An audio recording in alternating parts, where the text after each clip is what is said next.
Welcome to it. We're here at the bar, Real Red Reaction. Chris Schmidt, Elijah Herbal, Tim Bob, Kip Miller, as Real Red Reaction brought to you by Slim Chickens. 2 locations for you, 14th and Pine Lake, 84th and Old Shady. Nebraska able to get things handled against Colorado, 28-10, the win, the cover.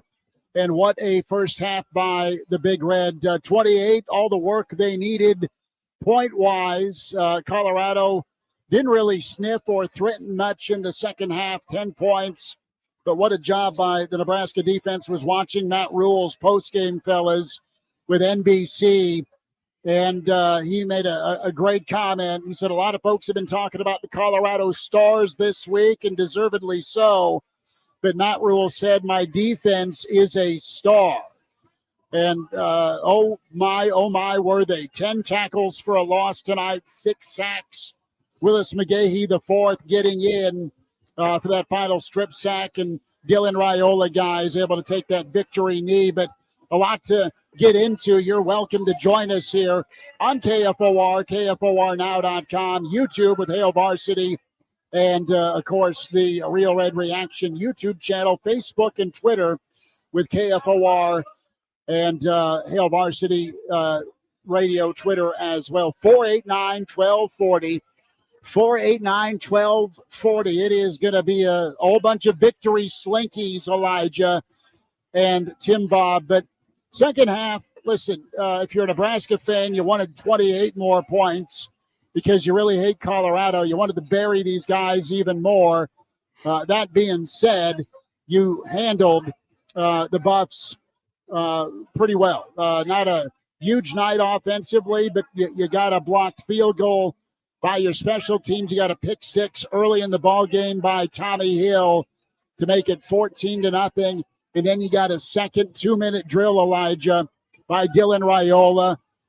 Maybe it's the night tonight to go to the casinos with that juggling act by Ramir to get into the end zone to make it 28-0. But some thoughts from you, Elijah. Tim Bob, you go next. Can dial up at 489-1240. Real Red Reaction. We're here at the bar, 17th and P.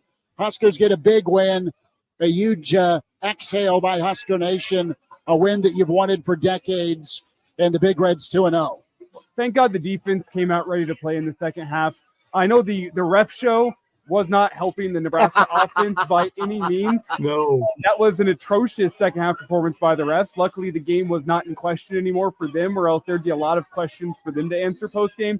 Regardless, the defense came out and they were still playing well in that second half. I think they'll be disappointed to give up that touchdown following the targeting call on Bear, which, sure, it's probably a targeting call. You also missed a holding on James Williams on that same play.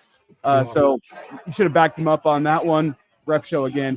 But I don't think tonight's the night to complain about the referees. You got to win. There's going to be a lot to work on with the Husker offense when you watch that second half tape. Still a lot to improve upon. I didn't see enough to anoint this Husker team tonight. The first half was incredible. The team really played off of the juice from Memorial Stadium.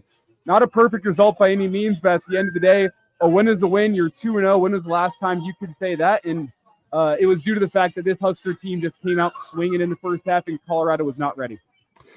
Well, the defense, as Coach Rhule said, is a star. I mean, they could not handle Ty Robinson and the polar bear up front. And I kind of saw it last week watching the North Dakota State game. I thought if they can't handle North Dakota State's rush, they're not going to be handling the Huskers front three if it were. And they just had a tremendous night. The linebackers played great, knocked down a lot of passes. They just played with energy all night, and they brought it. Probably one of the best first halves of football I've seen Nebraska play, running the ball, got special teams play, played the ball. And the second half was just, as you said, just kind of a opportunity for the coaches to say, see how much we have to work on, right? It's a W and a big win on a national audience, on a national stage in front of, the primetime audience. It was a good showcase. Great showcase for this Husker football team, Tim Bob. I'm with you there. It's a chance to show the country, hey, this is not the Nebraska team you've been watching for the past 6 years. The defense showed that. The offense didn't turn the football over. I tweeted this out in the fourth quarter. I don't know what the final stats are. I don't have this pull up in front of me. Maybe Schmitty has it. But At one point, after that fourth down stop in the fourth quarter, Colorado was at negative 18 rushing yards in the game. Sacks are factored in there, and there were some big-time sacks to that Husker football defense. That's one thing to note in college football. A sack for a loss of yardage is considered a rushing attempt and a loss of yardage for your rushing numbers. That should be noted. Though, it's still huge. Against a Division I football team, in the fourth quarter, they had negative 18 rushing yards in the fourth quarter of a football game. That is one of the most ridiculous things I've ever heard. That Husker defense was putting on a show all night. They were flying around. They wanted it more than that Colorado offense. They really fed off the energy from Memorial Stadium, which I can tell you from outside the stadium, it was juiced up. I wasn't inside the stadium. I've heard from enough people inside and seen enough videos. That was one of the loudest environments Memorial Stadium has ever seen, and you got your payoff. That Husker defense lived off of that energy all game long. First quarter, second quarter, third quarter, fourth quarter. The fans were huge in this football game to give the defense the performance that they had. The offense did enough in the first half. They held on in the second half. I don't think the second half performance from the offense is going to inspire any confidence, but I also think Nebraska at 28-0 scaled back the offense, and it's to be expected when you're dealing with college kids. Whenever you're up 28-0, you get that emotional high. You're not going to be running off emotion in the second half as much, and the foot, intentionally or not, lets off the gas pedal just a little bit. So there's going to be learning lessons from the second half from that offense, but at the end of the day, you can't be mad about 2-0. 2-0 is wonderful. We're here at the bar. The bar, it's Real Red Reaction. Nebraska 28, Colorado 10. Chris Schmidt, Elijah Herbal, Tim Bob Kitzmiller, 489-1240 or 800-825-5865. How you feeling as a big Red fan? You hammered a rival. As the folks here at the bar, they are dancing. They are loving it. They are smiling. It is victory slinky time, and big thanks to Slim Chickens for sponsoring Real Red Reaction. We'll get to some of our comments in the stream. Can watch on YouTube, Hail Varsity YouTube, Real Red Reaction YouTube, KFOR Facebook, and Hail Varsity Radio Twitter. Can make that following. There's a lot of folks on the field at Memorial Stadium. I got a text from Cousin Audrey all the way in from North Carolina. And Cousin Audrey's like, look, we're on our way to the bar for a victory slinky. And we can't even get out of here. So folks are still reveling in the win. Statistically, Nebraska started out 3 for 6 in the first half on third downs. They finished 3 for 12. Total yards, 334. They held the Buffs under 300 yards total offense, 260 total, 244 passing, a total of 16 rushing for the Buffs. They actually got into positive at 0.7 per carry for Colorado. Elijah, you alluded to the ref show as our man Seth is here, as we're live here on KFOR and streaming. Seth's going to put the headset on. He's a happy dude. He's going to maybe put the headset on. But the penalties, guys, that was a nightmare. Just 3 penalties for Nebraska in the first half. They finish with 12 for 105. The Buffs, 9 for 104. And you had 10 for 85, not 10 for 85, but you had 85 yards in penalties in the first half. There were so many momentous plays as Seth from the bar is here. And Seth, we'll get our streaming comments. Now that you have the headset on, I'm just letting you know, my finger is hovering over that delay dump sensor button, so be careful. Be careful on the air here. No swearing. I'm ready for it just in case, but let's make that clear. We're winning them all. Seth says we're winning them all. You got to play better than you did in the second half. Look at me already whining about the second half performance. But the first half was good. The first half was great. There's so many moments, but Nebraska came out. Let's start off with that first drive, guys. How about Ty Robinson on fire? Gets a sack on a big third down, gets a big deflection on those short plays. Colorado didn't do much on first down.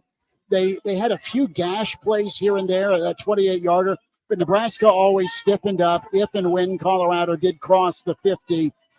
And the tackling was good, but it was about that front 7, front 6 for Nebraska.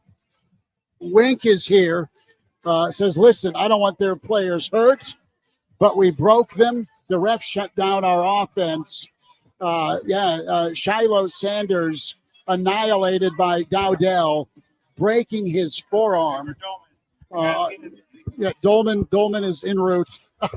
He's asking, do we need Guinness ready for Bill Dolman? The Pride of Fairbury will be here shortly at the bar. But no, Nebraska was physical. Ty Robinson set the tone. The polar bear got after it. All front four for Nebraska had sacks. Butler a big sack. Ty a sack. You had Nash get in there with a sack. Let me pull up the official statistics here, fellas. But when we look at the box score, you had Nebraska really get after the quarterback, and that's what you planned on happening if it was going to be a Nebraska win. Ty Robinson, Butler, MJ Sherman was magnificent. They did a wonderful job. Sherman did a great job of dropping into coverage, Elijah, from time to time, taking away that quick slant that Colorado liked to run. And it was no mas for the Buffs. I give Shedeur credit for finishing the game he didn't as much as he got smacked around. Dylan took some hits here and there. The other part of that first quarter, Nebraska able to go get that initial touchdown drive, back-to-back big runs behind Mazuka at right guard. But how about Dylan Raiola, Elijah? Dylan on third down and 11, the 12-yard scramble. Didn't do it with his arm, did it with his leg. Really set the tone for Nebraska. Well, I said on our show yesterday that I'd feel like an idiot when Nebraska won this game because I know that football is won and lost in the trenches. And that being said, I still pick Colorado. I'll eat my crow on that one. I got it wrong. I'm happy I got it wrong. At the end of the day, I said it yesterday. I'll say it again today. Football is won and lost in the trenches. That was the story of today's game. Nebraska's went out there, and we have Brian Meyer on the stream. Oh, my. That is a wonderful sight right there. Brian, tell Brian to go get himself a slinky, Schmitty. But as we continue on here, Nebraska went and won that game in the trenches. They out-physicaled that Colorado team. I'm with Wink where he said, you know what, you don't want to see Colorado's players getting injured, but Nebraska broke them. I agree with that completely. I will say Shiloh Sanders probably knows how that security guard feels. I'll leave it at that. But back to my point, just a physical manhandling from Nebraska up front in the trenches. You saw it in the rushing attack. You saw it from the defensive line. Shedeur had no time to throw. The Colorado running backs had no room to run the football. And it's because Nebraska, all 11 men, offensively, defensively, were more physical than the Colorado counterparts. That's what won Nebraska this football game, plain and simple. Oh, absolutely. We thought Nebraska would be more physical. And we kind of likened it to tackle football versus flag football. And that's what it was with a monster assist from the crowd in the press box. I mean, it was, especially in that first half, that first quarter, it was shaking. It was absolutely a home field advantage, Tim Bob, that Matt Rhule called for. Yeah, they got it. The crowd showed up. It was electric. Even downtown earlier today, you could just feel the energy. It was a palpable. And the start of the game, the way they took the ball down the field, scored the running touchdown, I think, right? They just really manhandled right off the start. And it was really probably one of the best halves of football they played in a while. Had some penalties in the second half, but, man, I really was impressed. I'm a fan of this team. I've been here 25 years now, and I'm really dug in. I'm a fan of Matt Rhule and this football team and excited for them to see the win, to get the win. And how about Connor chiming in here on the stream saying this episode of Chasing 3 is going to hit like crack? Right on the money. Oh, yeah. Oh, absolutely. Crack is illegal. So as Ron Burgundy says, don't do crack, but give us a shout if you like, 489-1240, or just get here in person. We're at the bar, 17th and P. I think most of Lincoln will descend upon us to celebrate. You've been waiting for this one a long time, all the way back to the Oregon game in 2016, all the way back to Miami 2014. You put your heart and you put Colorado down and out like a Cool or Marlboro Red. Let's go to Tad. Tad out in California, listening to us on YouTube and on KFOR Now for Real Red Reaction. Tad, Big Red got it done. 18 points, the win by Nebraska, and a healthy first half. Chad, what do you say? Hey, what do you say, guys? Big win for the umpires and unbelievable effort. I sure like that pounding of the football. We need to keep that stuff going, guys. All right, we'll talk to you soon, and go Huskers. Thanks for the Tad, call. appreciate it. Tad's a happy Husker out in California. Let's get to some stream comments. We'll get there. Keep those coming on Hail Varsity YouTube, Real Red Reaction YouTube. Duck checks in. What happened to the offense? It's like they're still in the locker room. Yeah, that was not a good second half. 22 total plays and all punts. When there was a big play, it got called back. Simeon, we're going to go with that. Elijah is the pronunciation. Simon Bangkok, I think. Yeah, well, anyhow, he says good pick, Herbal, on betting, or not betting, but picking Colorado. Elijah did that to jinx Colorado. I hope you folks know.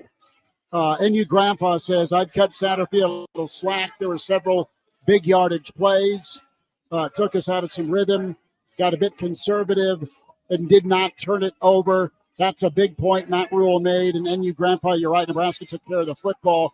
Guys, it felt like it was Mount Everest a little bit for Colorado, even when it got to 17-0, 14-0 off that Tommy Hill pick six. And you want to talk about the veteran leadership. Luke Gifford was hand signaling over to Tommy Hill as the Buffs had two wideouts kind of staggered outside the numbers. That's a lot of green to try and cover if you're, trying to go one-on-one. And Giff, based on the formation, said, all right, they're going to try and swing it out. Well, hell of a catch by Tommy Hill on the pick six. Incredible catch by Tommy. But Nebraska knew what was up on the edge there. Not necessarily the specific play, but they were studied well enough as folks are working on a tattooed conga line here at the bar. But it really deflated Colorado. Nebraska, I thought, was going to pay for not getting the field goal. You can't miss a 32-yarder in a game like this. But Nebraska was able to capitalize on that touchdown drive where Dowdell went up and over the top and recovered his own fumble at the goal line to make it 21-0, and then Nebraska got the 2-minute drill. But your feelings, your thoughts here as the Big Red victorious 28-10 here. How are you? Nice to see you. Smitty's a star out there. I am an old man in the corner with college students asking how I'm doing. Absolute win. But we'll get to more of the stream comments. Saturday says absolutely disgusting second half from the offense. Refs can't call holding on the CU line or anything so predictable. We also have Sexy Grinch getting in here. Kazan says, hurry up and give me the date of the bowl game so I can take work off. Uncle Jimmy is in. There's a handful of number 20 and below teams lost. Maybe the Huskers sneak in this week, perhaps. But it was a statement, fellas, for Nebraska in that first half.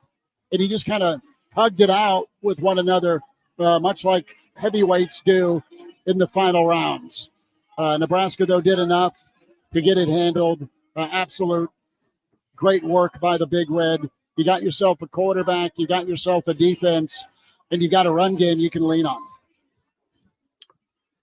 Yeah, I like the run game. I like the stable of running backs. I mean, everybody got in the act. Boy, you had some physical runs, had some, again, a few holdings, but some breakaway runs. I mean, I feel like there's a staple of backs back there that can take it to the house. And it's been a while since I felt like that Nebraska had that kind of running back. So, kudos to the rotation. I know they want one back to rise or two backs to step up, but I'm fine with the way it is right now as they're kind of finding their rhythm and finding their who does what. But I really like this running back. I thought the offensive line played really good in the first half. And, again, just learning how to win, right? I mean, you got a young quarterback. You got some plays that should have been made, some holdings that got called back, but I'm a lot to build on, I think, here, and dominant up front. Gosh, what a game did Bullock play. Had some tremendous plays.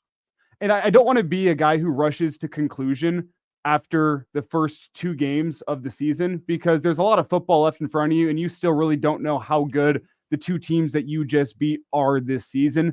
But does that not look and feel like a team that can make some noise in the Big Ten this year? I'm not saying going to Indianapolis. I'm not saying a team that is going to go win the conference and be playing in the college football playoff. Let's not get too far ahead of ourselves. But that looks like a team that, if they have some fortunate news on the injury front as the season goes forward, if you're able to stay healthy, that feels like a team that can be playing relevant football games in November, where, you know what, you might be on the outside looking in, but you still got a chance of making it to Indianapolis. Or, you know what, you're going to USC, it's a top 25 matchup, and you can knock USC out of contention for playing in a Big Ten title. Like, that's what I'm talking about. I'm not saying this team is perfect. I'm not saying this team is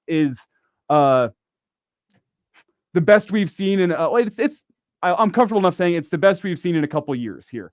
I'm not willing to say it's like a generational type team that's going to go make a whole bunch of noise in the college football world this year. But I've seen enough that shows me this team will be going bowling this year. This team will be playing meaningful football games in November. And by the time November 1st rolls around, we'll be talking about a scenario where Nebraska can play themselves into Indianapolis. That is how I feel about this team.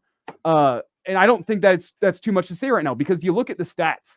I mean, a balanced offensive attack with no turnovers, 185 yards in the air, 149 yards on the ground, 4.3 yards per carry. You did have 105 yards in penalty yardage, but you were able to move the ball successfully, 334 yards. You'd like to be a little bit better on 3rd down, but you still got 22 first downs in the game, and you won the time of possession by over 10 minutes. I mean, you're checking the boxes of what we were asking for from this football team all through the offseason. The team went out there and checked the boxes today against a team in Colorado that has superstars. They have star power. It's Elijah Herbal, Tim Bob Kitzmiller, it's Chris Schmidt. We're here at the bar. The bar, it's Real Red Reaction, 489-1240, 489-1240 to get in and sound off. How are you celebrating Nebraska's victory? How are you celebrating Nebraska being 2-0 for the first time in a long, long time? You got to go back to the 2016 season. Let's go to Bob. Elijah, I'm going to reconnect here video-wise here in a second. We'll hear from Matt Rhule in a little bit. Bill Dolman en route. Tim Bob Kitzmiller. And again, Real Red Reaction is brought to you by your friend at Slim Chickens. Hooksy and the crew, incredible. 14th and Pine Lake. And, of course, can find them 84th and Old Shady. Bob, take it away. The Big Reds 2-0. Yeah, I'm just glad they beat the Buffaloes. I don't care if they win another game all year. Bob, you'll be calling back next week if it goes sideways, Big Cat. Right. Have a good one. Thanks. Well, there were some that, I don't know, may have offered their firstborn, Tim, Bob, and Elijah, to get this one tonight. It's momentous because, Nebraska finally did it. Finally, what I mean by that is that they won a big game, a big build-up, a big opponent, a helmet game, national audience. It'll be interesting to see the TV numbers for the first half anyway, because 28-0 at halftime, folks around the country had to look at that score and go, ouch, and wow. Not only that you're up 28-0 on the Prime Circus, but Elijah, you're also up and shutting out that prolific offense that's going to put up points and scorch people pretty routinely. Nebraska was on lockdown in that first half. I mean, the defense just played like Memorial Stadium felt tonight, which was angry and on fire. Like, the fans, their mood coming into this game tonight rubbed off on the defense. The defense absolutely picked up what the fans were putting down and played just like it. Hair was on fire. They were flying around. How many times do you say 4 or 5 Huskers rallying to the ball carrier and laying in a big lick. I mean, it was team defense. It was just what you want to see from your Huskers. Like, it's as simple as that. Whenever you think of a black shirt defense, what you saw tonight was black shirt defense. And it's been a while since we've been able to say something like that. I mean, it feels reminiscent of 1990s Nebraska defenses. I'm not going to compare them mano-y-mano. Like, don't do that to yourself. They're each their own separate entity. But the way you see a dominant Nebraska defensive line, a solid tackling team, a team that rallies to the football and plays as one, like, they have those same hallmarks of what made Nebraska's defenses great in the 90s. And it's beautiful to see, because as a younger guy in this post-game show, the 25-year-old, it's the things like my dad would tell me growing up, like, yeah, I know these guys are the black shirts, but they don't play like the black shirts really did back in the 90s, like the real black shirts did. We're seeing a defense that, I know there's a lot of football left to be played this season, but they have the swagger and the play style of those 1990s black shirt defenses of old. And it's just fantastic to see, because it's the type of defenses, 2009 being the exception, the type of defenses that, like, I was told growing up, man, that's what a defense should play like. That's what the Husker defense plays like. But it's a completely different. I mean, there's so much speed. The scheme is well set up. I mean, Tony White is calling a great game, but you're right. A lot of experience up front. How about the linebackers that stepped up? You had to replace a lot of experience at linebacker, even if, you know, the athletes weren't. I mean, there was a lot of experience, and I thought they flew to the football. They played with speed. They got after them. Secondary held up well against probably one of the better receivers they're going to see, at least until we go to Ohio State. I thought the defense, I thought the offensive line, you know, ran the ball well in the first half. I mean, they played well, got off the ball, moved, had some big holes to run through. Again, what all happened in the second half? But it looked like Big Ten football, right? I mean, you dominated the first half, you got the win. And that's good enough, because it's a W. It's just different mindset, I think, playing Big Ten football. And I agree with you, Elijah. This looks like a Big Ten football team that I think can make some noise. The schedule lines up well for it. 489-1240, 489-1240. You want to get in, Real Red Reaction. We're live here at the bar, 17th and P. Braden, bless his soul, he's working on a captain and diet, and he is listening. He's got his phone up to his ear, hanging on every blessed word. Prosburn has to be absolutely happy. I heard he was in Boulder doing bad things to the midfield logo. We'll ask Claus about that next week. Stephen, thanks for checking in. You gonna get Braden a headset? I haven't given Braden a headset. He's working on his Roman diet. We got a Nebraska fan just twerking here, male, and he has got a mustache that rivals yours, Elijah. But no it's a happy chance. dude. There's still a lonely Guinness to my left waiting for one Bill Dolman. Tim Bob Kitzmiller is here, along with Elijah Herbal, Chris Schmidt. We're here at the bar, and Real Red Reaction. Victory Slinkies abound here at the bar, 17th and P. Several thousand of you are watching us online, streaming. That's incredible. Many, many more on YouTube, Real Red Reaction YouTube, or the Hail Varsity Radio YouTube, Hail Varsity YouTube. Check that out. Elijah, do we have a phone call? I cannot. Nope. Okay, we're still good. A line open at 489-1240 or 800-825-5865. Dowdell is a back, guys. And Elijah, you said earlier that Nebraska, with this win, is a team that you can talk about seriously into November. Now, I think we'll all agree you got to put two halves of football together. There's plenty of more action to get polished up with Northern Iowa next week. You've got Illinois coming in Friday, and then Rutgers. I mean, so Nebraska far from perfect, but it was a psychological hump that I think this entire state, the Big Red Nation, was scared about. How are you going to handle the moment, the build-up, the stage? And I know we talked a lot about that, probably over-talked it, but it was a real concern because in these moments, Nebraska didn't deliver.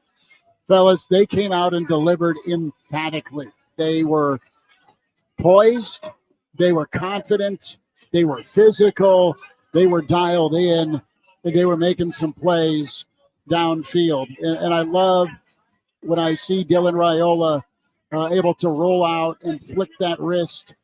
And really the knockout shot was when it's 14-0, you get the football after the blocked field goal. You make up some recycled yardage, and then Nebraska is able to find Lloyd for 36. And then it's Dowdell up and over the top to make it 21-0. Did you have a little bit of a concern at all in the second half? Okay, Nebraska 3 and out, Nebraska 3 and out. Were you worried about Colorado coming back at all just because of, well, Nebraska not being able to have nice things, fellas?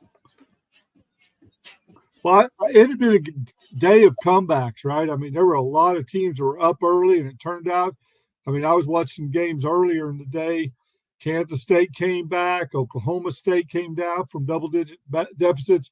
I was thinking, it's been that kind of day. I hope it's not Nebraska's kind of day. I didn't feel like it. I was really disappointed they didn't come out of the third quarter and play and just take that and drive it down the field. I was thinking, you score, you get that, score before halftime, come out and just dominate this thing. And I was a little disappointed in that, but I think there's a lot to build on from that second half play. The coaches will be able to say, great win, but here's all the things we've got to work on. So I think it's a win-win, even though everybody around me, and myself included, was disappointed in the offense's efficiency in the second half.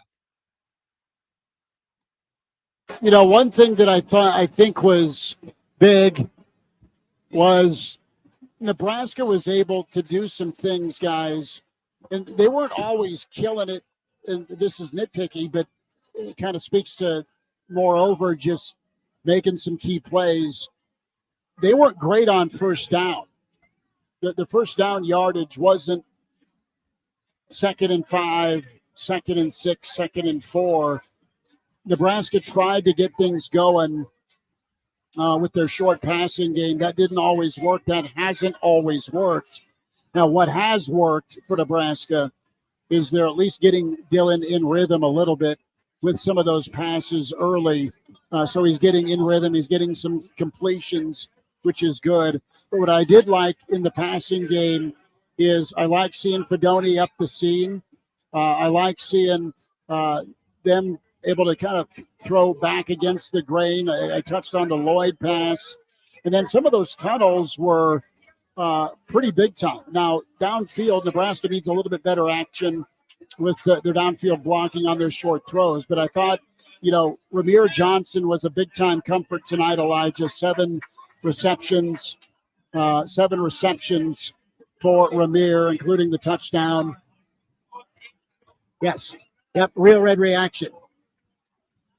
Yep, real Red Reaction, sir. Yes, and post-game show. Take her away, Elijah. As you talk about the running back room, did Nebraska, in your opinion, find themselves their guy in Dante Dowdell tonight? Because I was surprised to see that Emmett Johnson, after the game he had in week 1, didn't get more run out there. I mean, the 2 running backs that Nebraska was using tonight was Dowdell as a runner, Ramir Johnson as a receiver. Ramir Johnson, speaking of some stats, I mean, he was Nebraska's leading receiver tonight. 8 receptions, 49 yards, and a touchdown. The leading receiver overall. For all the weapons that Nebraska added in the wide receiver room, he was the guy that was essentially Dylan Raiola's go-to guy tonight. And that's, I think, mostly game plan. That's not a sign of worry from the wide receivers. I think that's what Nebraska wanted coming in. That's their best receiving back. You wanted to keep Raiola in rhythm and let your playmakers go out and make plays. But Dowdell, to me, secured the number 1 running back job at Nebraska tonight. He didn't fumble the football. He ran behind his pads. He broke 2 forearms by himself by trucking defenders, which you don't want guys to get hurt, but that kind of shows you the violence with which he runs with. And simply put, whenever he had the ball in his hands, he looked like a guy that was going to get positive yardage, was going to fall forward, and was going to put Nebraska in a better spot than before he gets the football. It's as simple as that. He just looked like a guy that I was supremely confident in every single time he was handed the football. I was super impressed with him. I think Nebraska has their number 1 guy at the running back position moving forward. I don't think you need to do running back by committee. I think you can use those other guys as the game plan dictates, similar to what we saw with Ramir being the leading receiver, but I think Nebraska has their guy. It's possible. Sorry. It's very possible. I mean, they do like the way he runs, and again, if he hadn't fumbled last week, I think Emmett Johnson wouldn't have got as much time on the field. But again, I like the stable of backs that we've got. Maybe Dowdell, stepped up. Changing subjects a little bit, but a lot of comments about Colt McCoy's debut in the booth. Not a fan. A lot of people are not a fan. Well, people don't like Colt McCoy anyway, right? Because of that burnt orange, fellas. That being said, Colt needed about 7 or 8 espressos. I mean, he just wasn't juiced or energetic. It was a little bit of a tough listen. I was hoofing it across campus. That was a flashback to 9:30 a.m. English 101. But anywho, hoofing it across campus here to get to the bar. The bar, 17th and P is where we're at for a Real Red Reaction.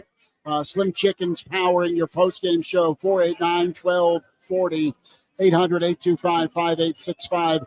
The outdoor festivities are rocking. Junior just texted me, and he's like, "Can you get me in?" Nope. Nope. Now, my mother, Joe Mama, has snuck in. Cousin Audrey has found her way, and they have beelined their way up to the bar to hammer a slinky. There is the Lonely Guinness sitting here for Bill Dolman, the Pride of Fairbury, will be visiting on site. Tim Bob Kitzmiller in his man cave. Elijah is stuck in studio. Elijah, are you going to be able to get down here for at least one victory beer after we're done at midnight? We'll see how long the line is at midnight. I've heard it's already around the block, so crossing my fingers. I will say, if I can, I will be there to come grab one with you, Schmitty, if possible. We'll see how late we go into the night here. We're on the air on KFOR until midnight. We'll go in the stream as long as we feel necessary. We have some audio we want to get to. Matt Rhule in the can, ready to go. We'll hear his post-game thoughts here in a second. We're also, as you said, Schmitty, going to get Bill Dolman sitting down with you. We're going to get his thoughts on the game, and we're going to continue discussing here. There was one back to Colt McCoy. That's where we left off. I do want to quickly say here, his performance left a lot to be desired. I am not, as a broadcaster, I understand this job is difficult. I am not going to be the one to throw stones at his performance or his energy like that. But one thing I will throw some stones at, his preparation left a lot to be desired on the Nebraska side of things. He had his Colorado notes down pretty well. Nebraska notes, considering Not NBC so much. had a reporter, Nicole Arbach, embedded within the program for a week, getting the behind-the-scenes scoop. You had everything you wanted there. I thought his preparation on the Nebraska side was a little bit, it just left a little bit to be desired. I'll say that. In terms of on-the-mic performance, I understand how difficult this job is. I understand he was a football player before he was a broadcaster. It's tough to get that step up into the national primetime slot. I'll hold my judgment on that. I will say I think he needs to be better prepared for both teams. Our friend Dirk Chatlin nailed it on Twitter. This is a big game in every sense of the word. Night, atmosphere, rivalry, teams, throwback. Everything said big game except the announcing crew. Yeah, you spend all that money and Off you the give top rope, baby. that was a great take because, I mean, gosh, you had all the atmosphere. That's the reason that NBC spent all that money. The Peacock spent all that money with the Big Ten to have a game like that in prime time with the big audience, and you didn't bring the A-team. Well, the job is to be ranked and stay ranked the next time you want the A-team on NBC if you're Nebraska. So if we're going to give a grade right now, let's give a couple of grades. We'll hear from Matt Rhule at 11 o'clock right after. Are we going to do ABC News or no? No, we are going to take a break, and then we'll come back to Rhule. Okay. So we'll do some grades. We'll go to break. We'll come back to Matt Rhule, and hopefully by that point we'll have Bill Dolman to get his thoughts on the game. No, it's all good. We've got the ability to take you deep into the night. We appreciate you all checking out Real Red Reaction on Twitter, on Facebook, on YouTube. Elijah Herbal, Chris Schmidt. I'm going to give Nebraska this is going to be the like Mr. Hand in Fast Times at Ridgemont High, barely passing Spicoli. But that's what I'm going to do. Give me a C+ for the offense tonight. Probably generous. But give me the offense a C+. Give me a solid A for the defense, and give me a B for special teams. I'll go those three phases. Elijah, what are you going to do with your red pen of death and your grading? One thing I will say is Nebraska, I think, executed an offensive game plan and didn't freaking turn the football over. Therefore, I think C+ is a little bit harsh. Did their performance leave something to be desired? Yeah, it wasn't as explosive as Matt Rhule would like it to be. Did they run it enough for you, is my point. My question is I know you want to be balanced. I know you've got a 5-star quarterback. I know you've got a sideline full of stud recruits you want to bring that are skill guys. But there's not much Colorado could have done if Nebraska wanted to run it right behind Bazooka, Mazuka, Benhart, and Scott. You saw with Dowdell going downhill that got him 6 a carry.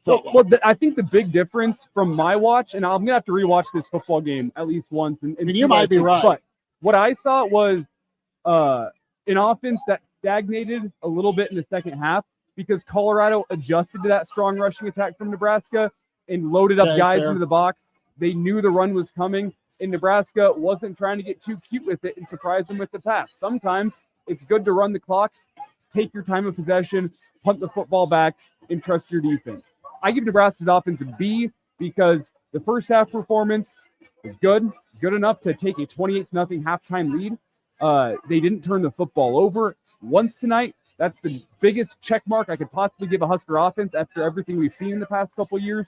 And I think they came out and executed a balanced game plan where through much of the first half, when Colorado didn't know if it was going to be a pass, if it was going to be a run, Nebraska kept the football moving. As soon as you took a big lead and it felt like Colorado knew the run was coming, they were able to slow that down more. They were getting Nebraska into 3rd and long whenever they knew Nebraska was going to throw the football, and they were able to drop guys into coverage, let their pass rushers get after it. I'm not going to let the second half performance really skew my first half performance. I give Nebraska's offense a B. I give Nebraska's Nebraska's defense an A- simply for the fact that you gave up that touchdown.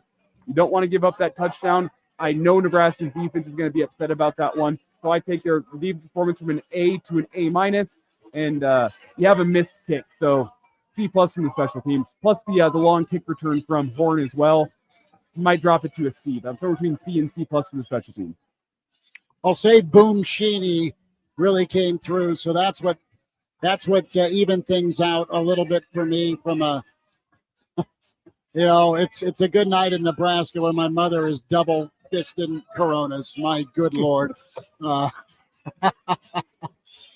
she just got back from the bar, but I think those are good grades. Tim Bob, what do you say, man? I don't have any objections. That I think there were times that the offense played to that B level, and there's some holding, there's some legitimate penalties called some plays back, so a lot to build on. So, I thought the defense again played phenomenal. I'd give them an A-, and I don't disagree with Elijah's grading. I'll sign off on that. Look at that. Wow. If I had the Tim Bob seal of approval, guy who played college football, the guy that coached football, hey, that's an ultimate win. It's all downhill from here. It's all downhill from here, but I ain't got any problem with your grade. I'll check off on that. We're here at the Bar, 17th and P. Real Red Reaction live post-game. Fellas, we've been coming to the Bar once a year. Seth and Greg, God love them for having us. We were here for Oklahoma. We were here for Michigan. For Michigan last year. He's on his way. Oh, is that a Bill Dolman student? No, it's that. we all. Hey, well, we have it coming in here, Schmitty. We got to ask the question. Jordan says he's drinking Blanton's tonight in honor of the win. Is Seth going to crack open the Blanton's for you tonight? Are you gonna crack open the Blantons for me tonight? Our listener wants to know. I said, are you going to crack open the Blantons tonight? A listener wants to know. The mic goes down as Seth gives his response. I was just prefacing. You're told to F off? No. It's going to go with a well whiskey, I believe. Is what Oregon may have gotten beat. They're playing Boise right now. We have gamblers aplenty now reaching for their phone. But we're here. It's 11 o'clock. We are going till midnight here on KFOR, KFORnow.com. And however many of you want to stay on the stream, we can get rocking and rolling. Shameless plug. The Average Joe Sports Show podcast will be live and on fire for you. Yes.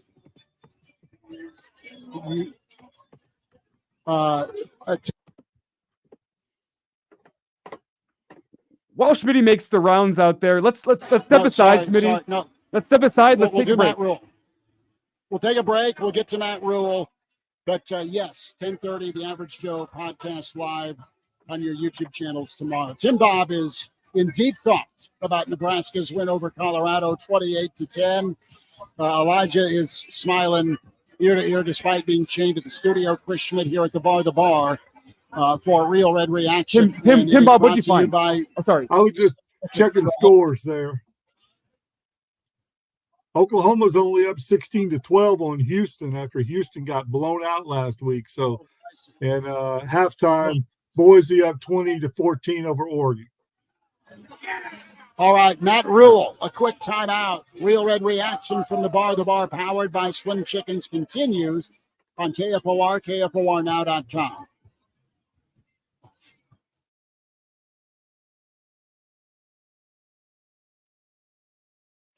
The golden rule is treating others as you would like to be treated. If it's your home or my home that we're putting a roof on, we try to do them all the same way. At Golden Rule Contractors, we believe in honesty and integrity. We strive to do our very best for you as the homeowner. This is Matt Berkey, co-owner of Golden Rule Contractors. We treat your home as if it were our own. Give us a call at 402-473-2975 or online at grclincoln.com. I'm Sergeant Jones with the Nebraska State Patrol. Driving drunk puts everyone on the road at risk. In Nebraska, over 30% of all roadway fatalities occur in alcohol-related crashes, and every one of those could have been prevented. The decision to give your keys to a sober driver could be the decision that prevents a roadway tragedy. Help keep Nebraska roads safe and always drive sober. This message is presented by the Nebraska State Patrol and the NDOT Highway Safety Office. There's just nothing like live music. It has the ability to motivate, inspire, and enhance a moment, a night, and a lifetime like nothing else. Treat yourself to a live music escape or give someone you love the gift of a concert experience. Check out the complete lineup of upcoming shows at PinnacleBankArena.com and review the list of acts scheduled to perform outdoors this season at PinewoodBowlTheater.com. Behold the joy of live music and immerse yourself in spectacular sights and sounds at Pinnacle Bank Arena or Pinewood Bowl. Patriot Plumbing, Heating, and Air. The folks with the stars and stripes on their trucks and patriotism in their tool belts know when the crapper's backed up and there's everywhere, when water is spewing all over the place and the smell makes you can count on Patriot Plumbing to unclog the pipes, stop the leak, and clean up the For all your plumbing emergencies, call 402-464-7411. Patriot Plumbing, Heating, and Air. The choice of patriots everywhere. When you decide to buy new flooring, you want it installed right away. Hi, Steve Carper from O Street Carpet. With our huge in-stock supply of carpet, tile, and vinyl, wood, and laminate flooring. You buy today and we'll install it right away. While other stores don't deliver that kind of service, we do. In fact, if you'd have purchased your flooring last week at O Street, you'd be enjoying it today. O Street Carpet. 1732 O Street and ostreetcarpet.com. My bathroom was looking tired. The sparkle was gone. I wanted to update it, but I didn't want to spend a fortune and turn my home into a construction site. So I needed some guidance. My friend told me to go to Handyman. You got your belly on Handyman to help remodel your home. I couldn't believe all the mirrors, lights, and accessories they had on display in their showroom. Man, was it handy being able to walk through the showroom with the help of the Handyman staff. Make your bathroom the best reflection of you. Contrary to popular belief, it doesn't always take a wrecking ball to update your ugly bathroom. Replace your bathroom light bar, mirror, faucet, and towel bars without breaking the bank or the walls. Come in and see what's trending at Handyman. We have dozens of mirrors and lights in stock and on display. Just pick one out and take it home. Grab coordinating faucets and towel bars, and you can DIY your bathroom in one weekend. During September, save 10% on all mirrors and light bars and bring a new sparkle back into your home. Under the arch on Sun Valley Boulevard, Lincoln. This is The Real Red Reaction Show rolls forward here on KFOR Online, the Real Red Reaction Show YouTube, as well as Hail Varsity on YouTube and the Hail Varsity Radio Twitter page. A reminder, as always, the Real Red Reaction Show brought to you by Slim Chickens with 2 Lincoln locations, 84th and Old Cheney and 16th and Pine Lake Road. It's Elijah Herbal alongside Tim Baum, Kitzmiller, and Chris Schmidt. Chris broadcasting live from the bar. We now take you back to Memorial Stadium. Let's take a listen to Matt Rhule's post-game press conference. Just a couple of things first. It looked like we came out pretty healthy. Sorry. Wait a second. So it looked like we came out pretty healthy. First of all, I hope that Shiloh and Shador are okay. Looked like both of them. Looked like Shador could have maybe. I don't know if he could have finished or not, but Shiloh got taken and was out. So hopefully they're both okay. I think they're great players, great competitors, and wish them the best. But really proud of our team. Defense scored second week in a row. We got some contributions. My kind of game. We won the game. There's still a lot to improve. So I get to be the coach and be happy at the same time for a night. So with that, I'll see what questions you have. What did you think the atmosphere inside the stadium? Was it what you hoped it would be? It was electric. The crowd noise was fantastic. The energy was fantastic. Our players fed off that. And, I think it's, in this modern era of communication, all that, it's really hard to play in an atmosphere like that. So thank you to the student section. They were there early. Thank you to our fans. It was really a special night. After last year's loss and Boulder coming back this year and just making a statement with this win, what does that mean for the rest of the season then? I don't think it's, like I said, I don't think it's a referendum. I think last year had to happen so that this year could happen. I think that's a lesson I take with me all the time. Sometimes bad things have to happen to you so that the old you can die and a new one can be born. So a lot of guys that, chose to come back and play with us this year, go through the struggle. They came back. A lot of young guys didn't have a chance to really play. We won the turnover battle for the second week in a row. I don't know that we turned the ball over. We had a block punt, which obviously isn't good enough, but so we have to keep that better, right? But this was a big moment, so it was really big for us to show up and not back down from their stars because we're a little different. Our team is our star, right? And I know Dylan's getting a lot of publicity, and we have a lot of guys who could be stars. Our defense is a star. So everyone kept talking about this guy, that guy, that guy, and I kept saying, hey, they're forgetting our defense. They're forgetting the black shirts. And had we not had that block punt, lean to that field position and then that tough targeting call, they wouldn't have scored today. And so even at the end, we chose to take a knee. So it was just kind of an overall win. But, hey, we got to play again next week. We got a lot to do. I know that you brought some pressure in the second half on Shador, but a lot of what you guys were able to do, you get the 3- and 4-man pressure. How proud were you of your defensive front tonight and the relentless passion? Yeah, and even the pressures we brought, sometimes we're dropping a guy and bringing one. So still really like a 4-man rush. I mean, we had a couple, he brought all out pressures in, he brought one the 4th and 1, but for the most part, we just played coverage. We trusted our big guys. And really the times they made plays were they got outside of us, so if we were coaching the guys hard tonight, coaching them the whole way through the game. I mean, we have to learn how to play with a lead. That game really wasn't much of a contest in the second half. And so you're sitting there hey, we just not turn the ball over. We have to find that middle place of aggression, and so we're still working through a lot of that, right? But I thought the defensive line came to play. I mean, had a really good week of practice, but as importantly, there was no one running free. They didn't have any free runners. They hit one seam ball. They were going empty, but I thought a lot of guys, and even Will Scott at the end gets a sack fumble. So big day for him.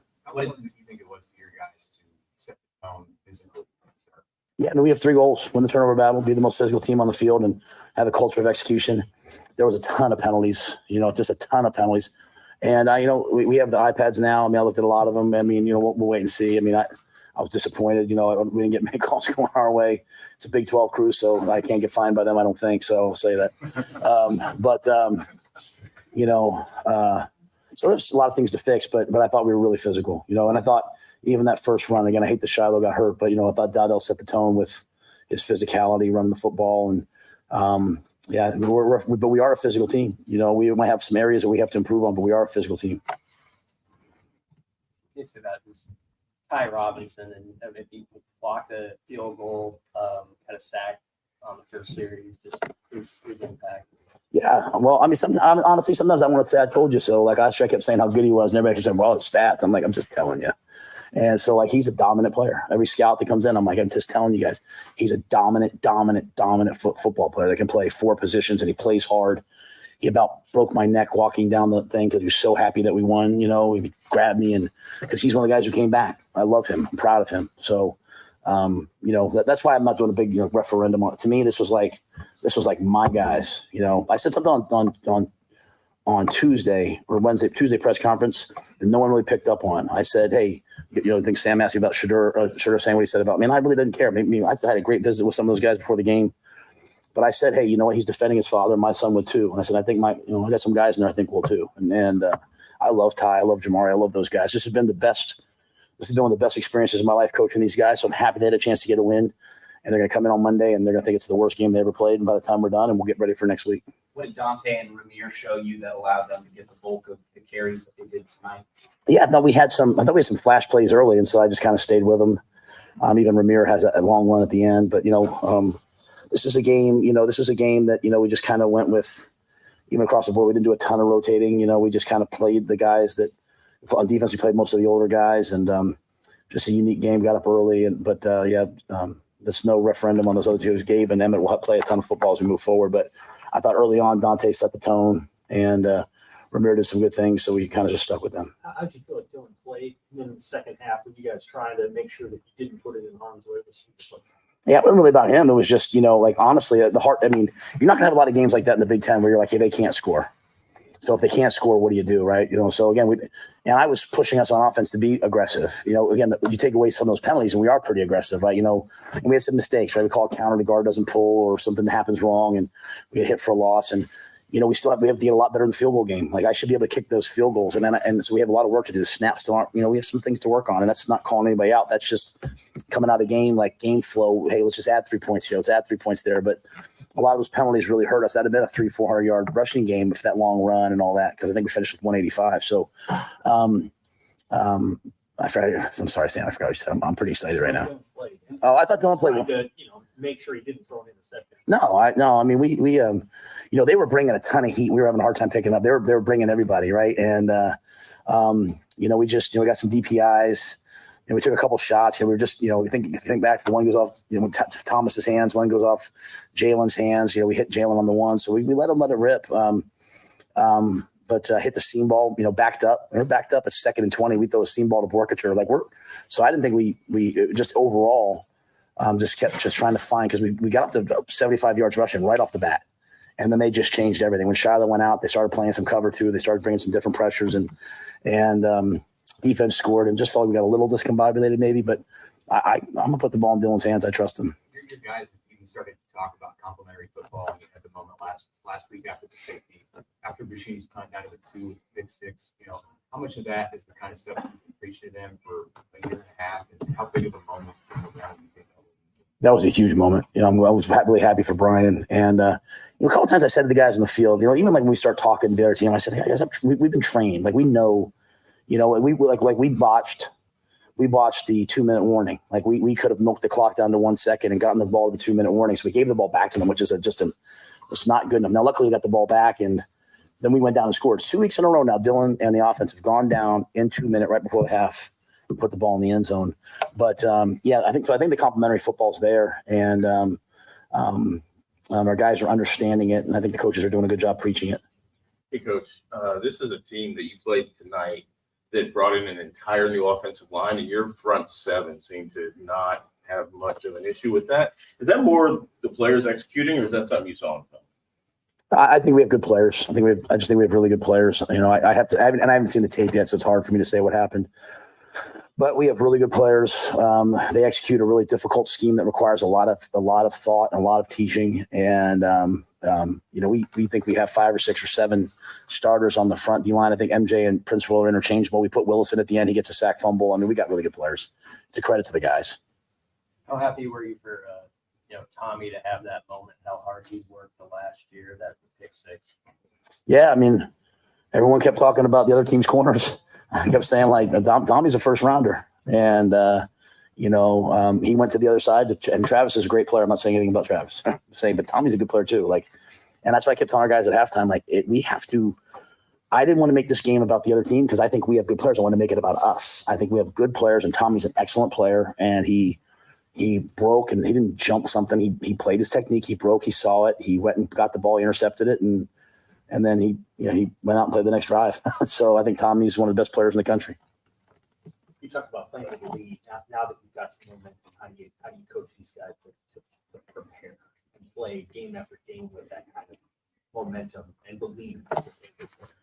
Yeah, like our preparation will not be our issue. Our guys work their butts off. I mean, we practice really hard, and our guys work their butts off. I think just again, learning how to finish.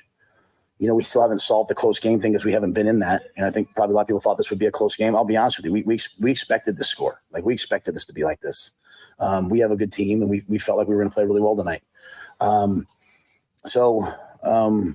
going to go right back to work and treat this like a game that we lost. That's what we did last week. Like I told you guys, correct the correctables. And that's a really good football team. Like they'll make a ton of noise in the Big 12, guarding number 5 and guarding number 12 and guarding number 2. Those are as good a players as you'll play against. And on the defensive side, there's active and violent defenses we'll see. So we're just going to work. And I think the biggest thing is we have great competition. A lot of guys want to play. Ja'Cory keeps making plays. Now we got Jalen involved again this game. Thomas made a big catch down the middle. So we just have a lot more that I think we have to get done. Coach, with the defense playing as well as it has, and then you have Dylan off-platform throw across the field down to the 2 on national TV. Just how excited are you with the coach, and how excited should your fan base be right now? Okay. And that was just for the play by Dylan was great. That's a roll throwback. That's a great call, great play design. They said they had it, and it was cover 2. Jalen did a great job. The ability by Jalen to come back and get that ball was fantastic, and Dylan trusting him. But I think the biggest thing about Dylan is, we didn't turn the ball over. We're protecting the ball, still being aggressive, and we've had a good defense. The defense just needed some help. We have a lot of work to do on special teams, right? We got a pump block, miss a field goal, kick. We got to give up a 70-yard kickoff return. So there's a lot of those things. In terms of the fan base, what I would say is, let's just take it one game at a time. Let's just where our players will get in trouble and everyone will get in trouble is we'll start zipping ahead to like 4 weeks from now, 5 weeks from now. We have not earned that right. We have not earned the right to start looking ahead. Like, all we're going to do is we're going to, like, even when we lost to Colorado, I remember with Trev, I said, just give it a year, Trev. I said, we'll play these guys next year and it'll be different. But that was just day by day by day work. And so we're going to come in this week and we're going to prepare like crazy for Northern Iowa. And I hope our fans, come out, and next week sounds just like this week because it's really hard. I want the fans to know, I don't know how well we would play in that atmosphere if we were the visitor. It is so hard. And so if they can just do that every week, I'm telling you, it's an advantage. I don't know if I answered your question, but I think people should be pretty excited. I'm going to tell you something. Don't mistake my stoic look. I'm fired up, okay? I'm fired up, but I'm fired up for the guys because those are my guys. And, and then Bud Crawford, he came in, talked to the team last night and let us out tonight, gave him a game ball. And, we want our guys to know that, we have celebrities here in Nebraska, too, that care about us. All good. Anybody else? All right, thank you, guys. That was Matt Rhule's postgame. We'll hear a little bit from Dylan Raiola, some really incredible social media photography as Dylan's walking off the field or walking towards the sideline before the drone show. We're here at the Bar, 17th and P. I think all of Lincoln and part of Nebraska is here at the bar. Big thanks to our friends at Slim Chickens for powering Real Red Reaction. Several thousand of you streaming right now on Facebook and Twitter. We appreciate you checking in. We'll hear from Dylan Raiola before we say goodnight. On air, KFOR, KFORnow.com. Joe Mama, my lovely mom, has brought me a beer. There is a beer for Bill Dolman. Tim Bob needs to make way to the bar, and have a victory slinky, as does Elijah Herbal. The Pride of Fairbury with us, Bill Dolman, the professor. Bill, recognize anyone in your class here? I'm making a class check, make sure everybody's home doing their homework. This is part of the what is the post-game atmosphere after a big win over your rival? What's your assignment? Some of my students have been marveling that they've never experienced this. And as I was trying to make my way over here through downtown Lincoln, it has been a long time since this city has experienced this. And hats off to the Lincoln Police Department for guiding traffic around downtown Lincoln the best they possibly can. This is probably, I'm not going to say 25 years in the making, because there have been some big wins over the last 2 decades. You think about Oregon and Ohio State and Miami, but there's just something pent up about tonight. And I think if you go back to those wins, and unfortunately you can name them.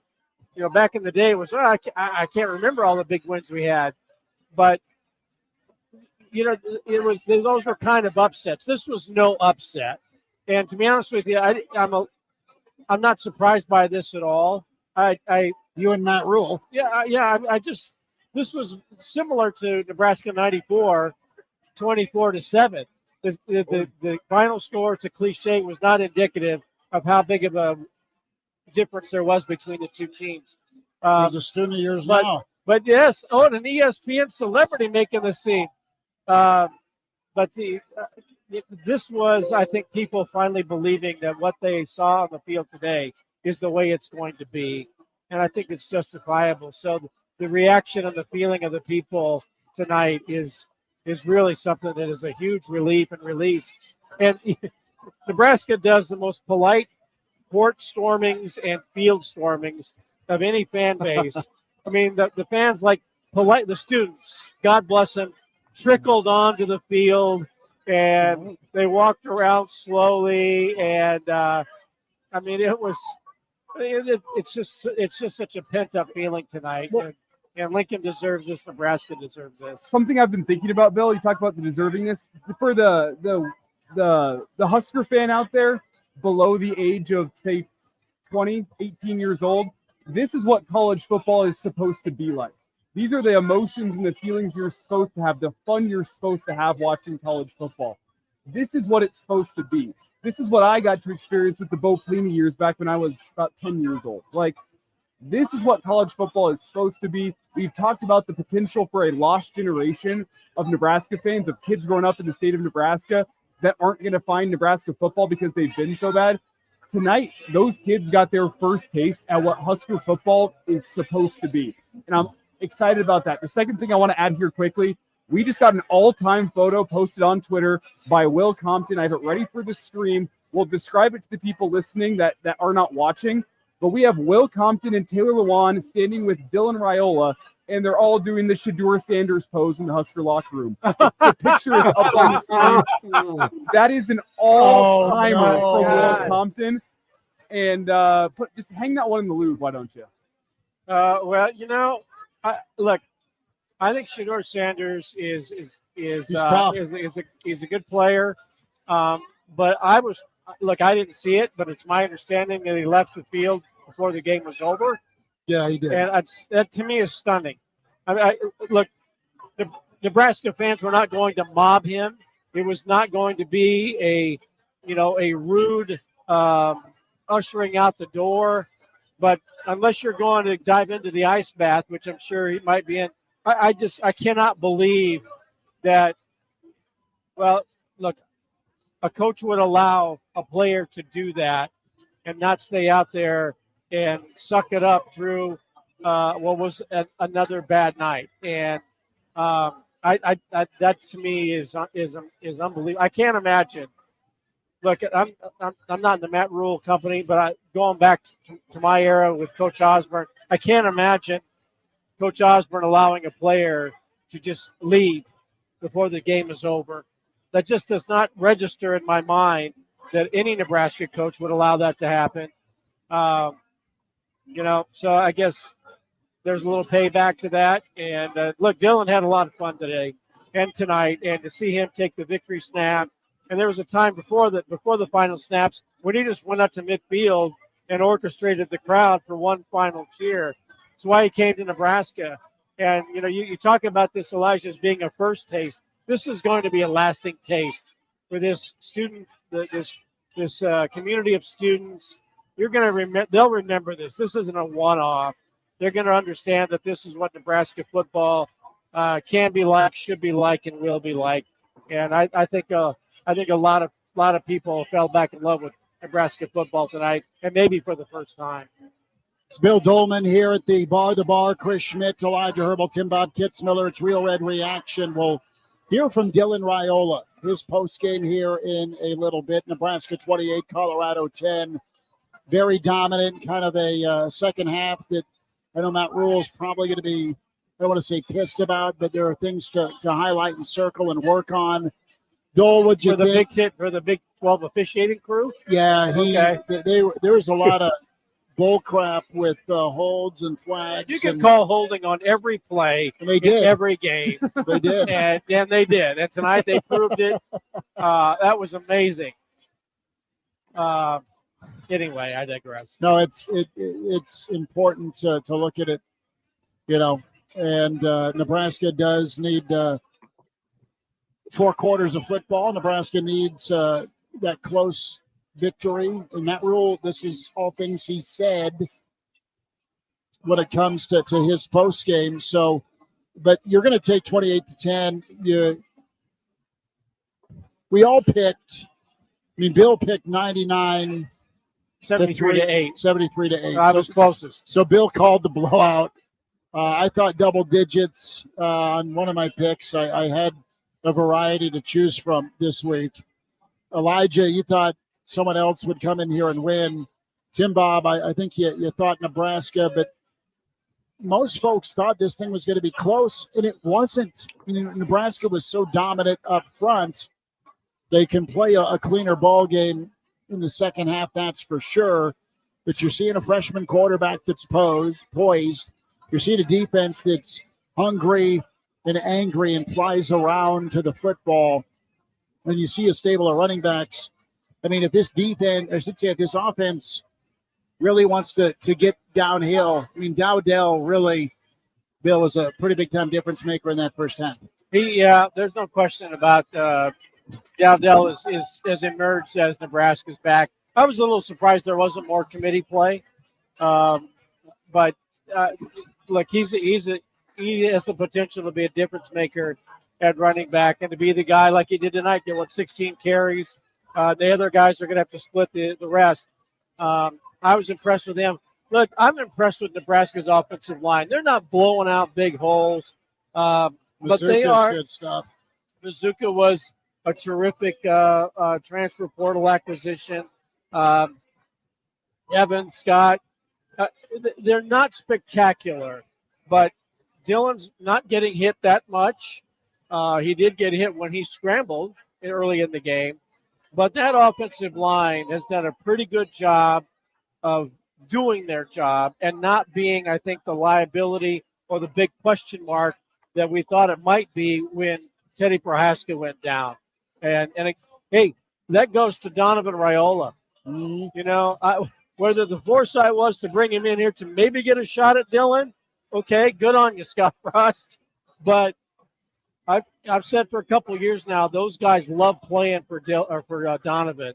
And when Teddy goes down, and if he's just got an offensive line that can turn out 4 and 5 yards per carry and protect the quarterback the way they have, that job is being done as good as it needs to be right now. Elijah Herbal, Bill Dolman, Tim Bob Kitzmiller, Chris Schmidt here at the bar, Real Red Reaction, powered by Slim Chickens, 14th and Pine Lake, and 84th at Old Shady. 17th and P is where we're at. We're getting waved at by the clientele. The clients, yes, the clientele, but one that can hit a 3 and win state championship games for Southwest back in the day. A quick timeout. Elijah will get to break. More of your thoughts and comments in the stream. Want to break off a phone call? Can do that at 489-1240 or 800-825-5865. We'll hear from Dylan Raiola as Nebraska downs Colorado 28-10. Real Red Reaction continues here from the bar on KFOR, KFORnow.com.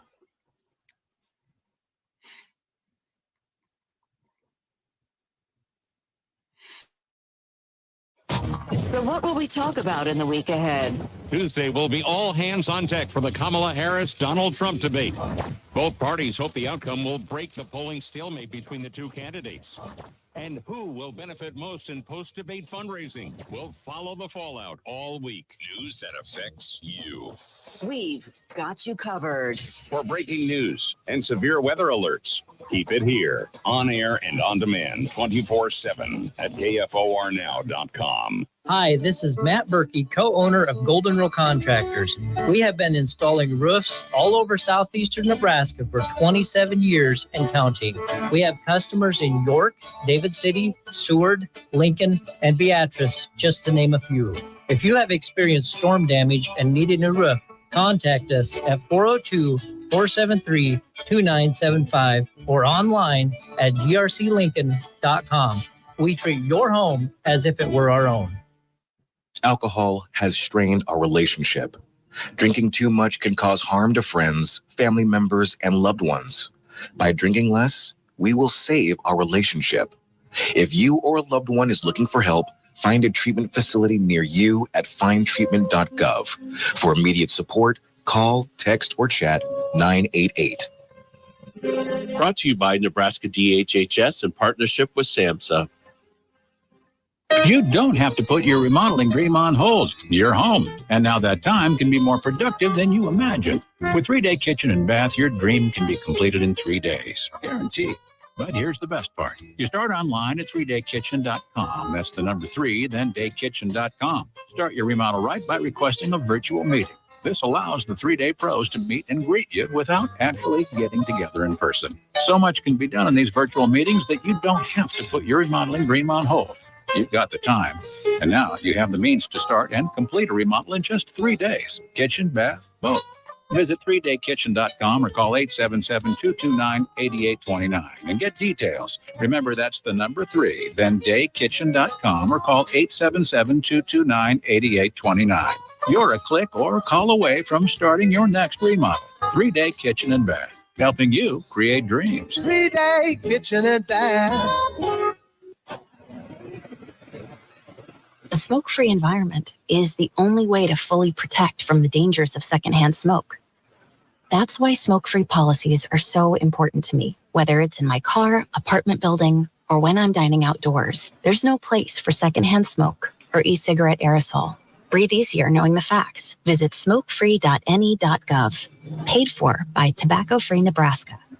Aired with the Nebraska Broadcasters Association and this station. There's just nothing like live music. It has the ability to motivate, inspire, and enhance a moment, a night, and a lifetime like nothing else. Treat yourself to a live music escape or give someone you love the gift of a concert experience. Check out the complete lineup of upcoming shows at PinnacleBankArena.com and review the list of acts scheduled to perform outdoors this season at PinewoodBowlTheater.com. Behold the joy of live music and immerse yourself in spectacular sights and sounds at Pinnacle Bank Arena or Pinewood Bowl. My bathroom was looking tired. The sparkle was gone. I wanted to update it, but I didn't want to spend a fortune and turn my home into a construction site. So I needed some guidance. My friend told me to go to Handyman. You got your very own Handyman. Remodel your home. I couldn't believe all the mirrors, lights, and accessories they had on display in their showroom. Man, was it handy being able to walk through the showroom with the help of the handyman staff. Make your bathroom the best reflection of you. Contrary to popular belief, it doesn't always take a wrecking ball to update your ugly bathroom. Replace your bathroom light bar, mirror, faucet, and towel bars without breaking the bank or the walls. Come in and see what's trending at Handyman. We have dozens of mirrors and lights in stock and on display. Just pick one out and take it home. Grab coordinating faucets and towel bars, and you can DIY your bathroom in one weekend. During September, save 10% on all mirrors and light bars. Back in here at the Real Red Reaction Show, brought to you by Slim Chickens with 2 Lincoln locations, 84th and Old Cheney, as well as 16th and Pine Lake Road. Chris Schmidt, Elijah Herbal, Tim Bob Kitzmiller, and Bill Dolman all here with you as we take you into the late night hours, maybe a little carryover into the early morning hours as well. We say hello to Chris and Bill, who are at the bar, guys. We are the outdoor area, the beer garden area is elbow to elbow. It is phenomenal. And there's still a line around a couple of different blocks as folks are trying to get into 17th. So we're trying to climb the fence. Now, if we've all watched Breaking Bad, be careful of the porta potties off to the right and don't pull a Jesse Pinkman. The bar, 17th and P. We love having roadies out here on special occasions. And there's always been that home game, fellas, where Nebraska's hosting an Oklahoma or a Michigan or a ... right? And it's always been a close loss or a beatdown, really no in between. Tonight, Nebraska got it done against their rival, their bitter foe from back in the Big 8, the Big 12, and back in the Big 12 again. And Nebraska dominates 28-10. Maybe, well, here's the best way to put it, right? Bill, you and I have kids. At some point, Tim Bob, you too. At some point, Junior or the little lady brought home a finger painting from kindergarten. And it went up on your fridge, it went up on your wall, and it was special and important to you because the little one made it for you. Anyone else, your kid sucks at finger painting. And that's kind of what the second half looked like. But for Nebraska fans who really hate Colorado, hate how they've been treated in Boulder, and just can't stand this program that made its way in, be it Dion or be it McCartney or whoever. This was a work of art to win by 18, cover the number, and let that demon be exercised in big stage moments. That is the takeaway for me. And the way that this went is the way it's supposed to be if you're a Nebraska fan. Tee off, lean on your strength, which is your senior-laden defense. They did it. They were dominant. They got after the quarterback. They didn't back down, and they answered the call when the offense sputtered. The offense, Elijah, made enough big plays. Bill and I were talking during the break. Did Banks have any catches? I know Bedoni had a nice grab. There was a lot of just checkdowns or dump-offs to Ramir. But the big play, the big shot play was to Lloyd and set up Nebraska's third touchdown to put things out of reach. Banks did, in fact, have 2 catches for 2 yards. That was 1 4-yard catch and 1 negative 2-yard catch. So not the best day from Jamal Banks. You're right, Jalen Lloyd, 1 catch for 36 yards. They had him 2 other times, though. One that was the wheel route up the sideline that was just over the fingertips. That one was one early in the game that you were like, oh, man, I hope that's not one Nebraska wants back by the time the fourth quarter rolls around. Luckily, it wasn't. As you round out the stats, it was Ramir Johnson, leading receiver, 8 receptions, 49 yards. Naor had 5 for 37. Barney, the touch passes are included, 6 receptions for 29 yards. And Fedoni, 1 reception, 13 yards. As for the running back stats, Dowdell, 17 carries for 74. Ramir, 10 carries for 33. Then you also had Raiola with 3 for 7, Barney with 2 for 28, and Irvin with 2 for 6. So let's go around the horn here. And Tim Bob, I'll start with you. You know, what can this offense become? What have you seen that you like, that you feel good? Let's talk big picture. I'm going back to Elijah in his opening comments here with Real Red Reaction. You're not wrong. This is a team that can be good enough to threaten deep into November with the Big Ten. You're not calling your shot for a playoff, no, but they're 2-0 for the first time in 8 years. What can this offense become in your eyes, Tim Bob? What are they good at now? What do you think they can be great at later? I think, that's just such a fundamental part of football, right? If you can run the football, then you take a pressure off your quarterback. But Dylan is just special. I mean, this young man made some throws on the run, the deep ball down the field across his body. The moment wasn't too big for him. So I think as he matures, I think this team can go as far as he's willing to leadership, because in that atmosphere, I was thinking when he stepped out there to take that first drive and the place is just going nuts. This young man was just in control. He looked like he was poised. The moment wasn't too big for him. And so I was really impressed with that. I think you got some big receivers on the outside that can make some more plays. And if they can run the football consistently, that's a Big Ten football team right there that can make some noise. I agree 100%. Elijah, what do you think they can become? As I said back at the beginning of the show, I'm going to just kind of reiterate that if anyone didn't hear that. This is a team that, as I've talked about, can be relevant and can play meaningful games in November. Like, it's a team that should be able to play games in November that impact the grander Big Ten slate. Like, the type of games in November that national media are going to be looking at and saying, man, if Nebraska pulls that off, that could really change the complexion atop the Big Ten conference. Nebraska, I'll leave it with this, because I said this earlier and I stand by it.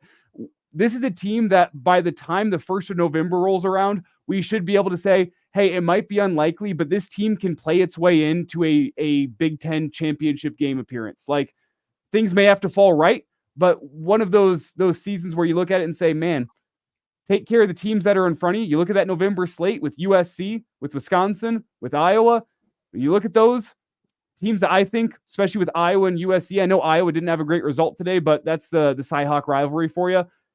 Teams on that slate in November that you think are going to be near the top of the Big Ten standings, at least in the top 6 by the time the year ends. With those games in mind, I think this should be a team that we talk about whenever November rolls around, that we're saying, hey, if you go out there and take care of business in November, you can play your way into a chance at a Big Ten title. I think saying, hey, the expectation is Big Ten title game appearance, that's too lofty. That's too much to say. I'll just say, by the time November rolls around, this team has a chance to play relevant games, and if things fall their way, we should be saying, hey, you know what? Indy's not out of the table, not off the table. Bill, the offense will help this team do what? Well, I think that they're letting Dylan Raiola be as good as they need him to be right now. I think they've done a nice job of letting him get acclimated to the college game. There's a lot of balance on the offense. They're not putting it all on him. And maybe that's why we're seeing a lot of running plays right now. The stable of backs get a bunch of carries. They're not saying, Dylan, you got to go win us games. I think the play calling has been somewhat conservative, especially today. And in the second half, let's just face it. I was mentioning to you when we came back from the break, the second half reminded me of a game in which Oklahoma State came here in about 85, 86, 87, somewhere in there. Herman Thomas era. It was before, I'm not sure if it was the Hartley, Dykes, and Gundy and Thomas era. It was before Barry Sanders, but Pat Jones was the coach. So and they came to Lincoln and basically just laid down. They may have just, I mean, and it was obvious that they were not here to compete. And Pat Jones kind of even said it after the game that, look, we got games that we can win after this one. We weren't going to come here and get beat up by Nebraska. And the final score was like 48-7 or something like that. And the second half of this game tonight reminded me of that Colorado really didn't challenge Nebraska in any way in which Nebraska needed to be deep in the playbook. It was like they're not going to come out and fight back. I think people were a little nervous that, well, this is when they start to go to Hunter and go to Horn, and Shedeur could not do anything against what I said was going to be the key to the game. Nebraska's front six, or however many they were going to rush. He couldn't do anything against them. Kind of similar to last year. So I think Colorado went into the second half saying, I don't want to get you killed. This game's over. Let's just not make it look bad. They were so disinterested that Nebraska didn't have to be interesting. And you didn't want to tip your hand for Northern Iowa, who I think will be more competitive. And Illinois had a nice win today. So I think Nebraska's like going, they don't want to play in the second half. Game over. So let's just cruise. Just burn the clock. Yeah, let's just put it on 55 for a nice Saturday night drive down I-80. Colorado, I think, was a little embarrassing in the second half. I don't know who their head coach is going to be after this season, because I don't think he's going to stick around. I cannot imagine Deion Sanders coaching a team that does not have his sons or Travis Hunter on it. And I think I've said this before. Colorado football was rock bottom when Carl Durrell got fired, and they found Deion Sanders to provide them a spark. And it did. It was lightning. They didn't have the money to pay him, and hence Coach Prime was born and all of the stuff. But if he leaves, the interest in Colorado football will be lower than it was when Carl Durrell was gone. And they're going to be looking to wax their skis in late August. And I think that program is headed for some dark days, and I don't think anybody cares. And I think that was probably evident by the way they played tonight. So going way back to the beginning of the question, Nebraska didn't have to do anything offensively because Colorado didn't dictate that they had to. And I think Dylan Raiola can just continue to be eased into his freshman season. And by the time you get to October, Nebraska's bowl eligible. The schedule gets tougher, but he should have been able to mature through the first 2 months to where that offense is going to be really competitive and might be able to do some dynamic things. Guys, I have a really, really quick note. This isn't football related. We'll get back to football here in just a second. This is for the safety of our listeners. I know there's people out there listening in the car. Lincoln Police have released an advisory, a dangerous person in the area of 33rd and Holdridge. It's a man in all black clothing armed with a rifle, and they're advising people to avoid that area. Just a quick note for the safety of our listeners, 33rd and Holdridge, Lincoln Police are looking for a dangerous suspect, all black clothing, armed with a rifle, and they say avoid that area. We can get back to football just for the safety of our listeners as people make it back to their homes from downtown Lincoln tonight. The area of 33rd and Holdridge, Lincoln Police say avoid that area for now. Elijah, thank you for that update. KFOR, KFORnow.com. Real Red Reaction here at the bar, 17th and P. We love being here. Big thanks to Seth and Greg for having us. A victory slinky is being had by many in the capital city. Tim Bob Kitzmiller, Elijah Herbal, Chris Schmidt, Bill Dolman. The around the horn question was, what can Nebraska's offense become? Nebraska's offense can become one that will not commit 9 penalties or get whistled for 9 penalties in the second half, 9 of their 12. Nebraska's offense can become one that can beat you with the run or with the pass. They'll stay balanced. I like what you said, Bill, about continuing to ease in a freshman phenom. But I think Nebraska will find some rhythm and some sync. They were just doing whatever they wanted. They would hammer the ball if they wanted. They get a couple of yards that early on with Dowdell, especially on that second and third touchdown drive. They really got downhill when they were serious behind it. Matt Rhule said, I expected this. I mean, he thought they were going to be ass kickers tonight. They were.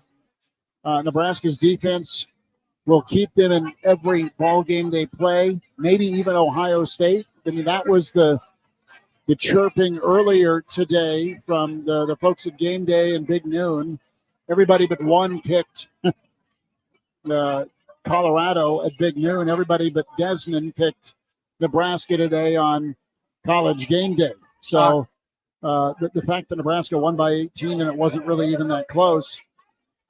I guess right before I left in the third quarter, I was just like, oh no, okay. So you come out of halftime and you're up 28-0, and Nebraska goes 3 and out. I'm like, okay, so Colorado, they make some adjustments, and they made adjustments last week, and North Dakota State only scored 7 points against them in the second half.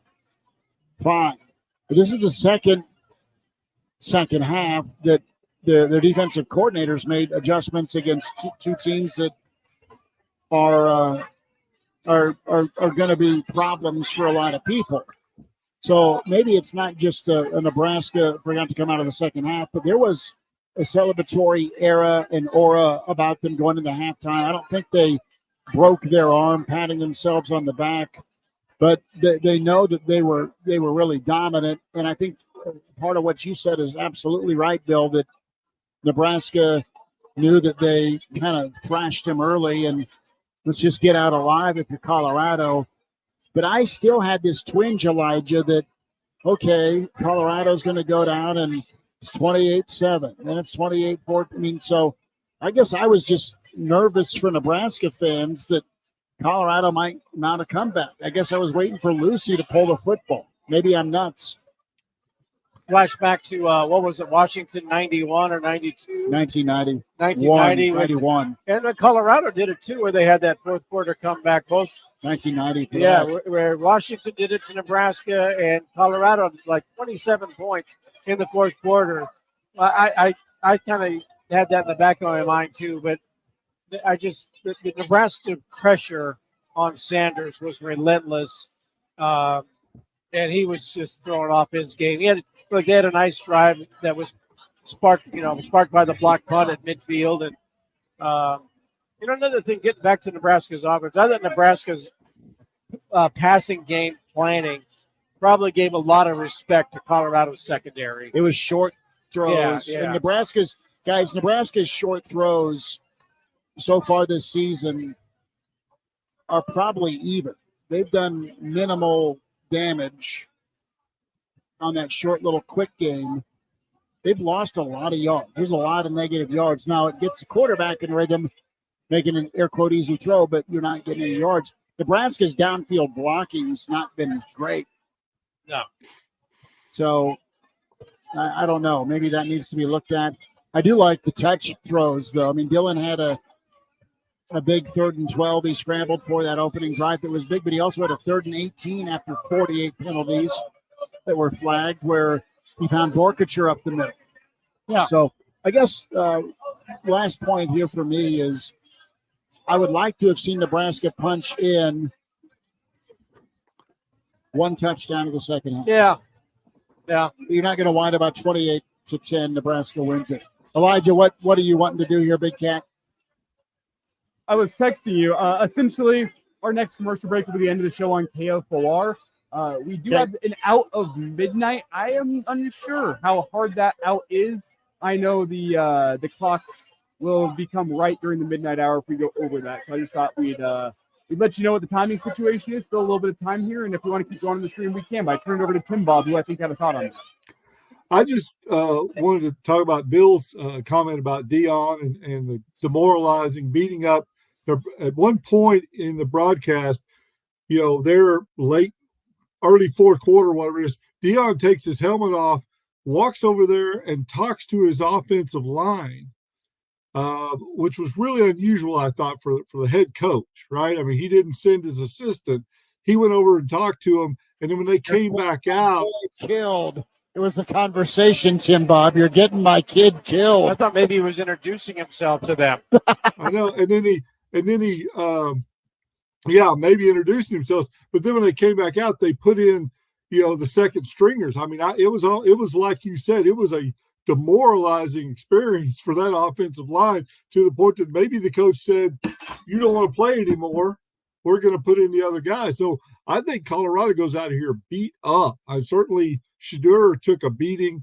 That offensive line was demoralized. I thought it was just odd that the coach went over and talked to the offensive line. I don't know if I've seen that in a while. And he wasn't yelling at them. He looked like he was pleading with them to do something. But I just thought, bring that up and see if anybody else had a thought. No, I think Bill's on the money. We'll see if Dion's here in a year. But this could be, as Nebraska fans remember what happened in Boulder in 01. Sorry to go there, but it was a watershed moment for the program. This might be a watershed moment for Colorado football. I agree. And it could absolutely be decimating to them, not just for being in Lincoln and getting whacked. National television. What's the rest? Yeah, what's the rest of the season look like for them? They were getting torched on Twitter all game. Trending poorly for the wrong reasons on Twitter the entire game. Well, it's interesting. Elijah, do we want to sneak in? Go ahead. I was going to say, the thing with Colorado, and I've seen some of the people who are all about Deion Sanders change their minds on Twitter tonight and decide, you know what, I'm not sure this experiment's working. What I will say is Deion Sanders has made that Colorado football program more relevant than it's been in probably 20 years, and that goes a long way. I think he's going to have to recalibrate how he wants to build a football program if he wants to be the coach around there, because if you don't get that Colorado football team winning, I don't see any other teams in America giving Deion Sanders a chance with their football program. I think he's going to have to recalibrate. The formula he has, which is resembled after him, is a team that talks the talk but doesn't walk the walk as of right now. And that's not a winning formula in college football, especially with all the turnover. So I wonder if this is a game that recalibrates him, especially considering where these two teams were at last year for how he wants to build a football program. I'll say it first and foremost, I'm not a Deion Sanders hater. I think he has the ability to build a good football program, but the way he's doing it right now is not how you want to go about it with a team of mercenaries. He needs to start by building a foundation of a football program. He's got the name appeal. He's got something that no one else in college football has, which is when Deion Sanders calls you, you're going to pick up the phone if you're an 18-year-old high school recruit. He's got to change how he builds that football program. I don't think he's got the right formula now, but I think he still can be a good coach in college football. It's just he just got introduced to big boy football, Big Ten football, and it didn't go well for him tonight with a team of mercenaries that started to crumble pretty early in that football game. For a guy that was a scrapper from Fort Myers that played early for a hard-nosed but very fair coach in Bobby Bowden, he gives off the attitude that he's too good for a lot of things, which is too bad because he's an amazing player, and I think he is a tough and demanding coach. But it just was a really bad look tonight, not the final score only. Not only the annihilation that happened on the lines of scrimmage, but just how awful they limped away. And you got to love that if you're a Nebraska fan. We got some Big Red fans here, fans of Real Red Reaction, high fives and hugs. Plenty about Elijah. I think what we'll do is we'll take it up to midnight. No, let's just take it all the way to the Average Joe Sports Show. We're just 24 hour. We're we'll over get Jerry on Lewis. We're over on time. I'm not sure how it's going to work, but there's a computer in here that can do the heavy lifting for me. So all right, we'll take a timeout. We'll come back. That will end the show. That will if you take a break, that will end the show on KFOR. Right, but switch over to YouTube.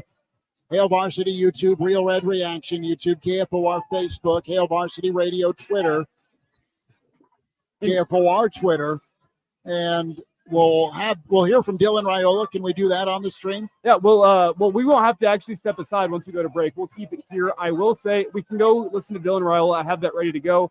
I'll also say, Tim Bob, I know the contract you signed said midnight, so if you got to get out, if you want to get out, feel free. Hang with us for as long as you want. Maybe we'll see. All right. Let's take a time out. I'm going to go to the can. We'll be back.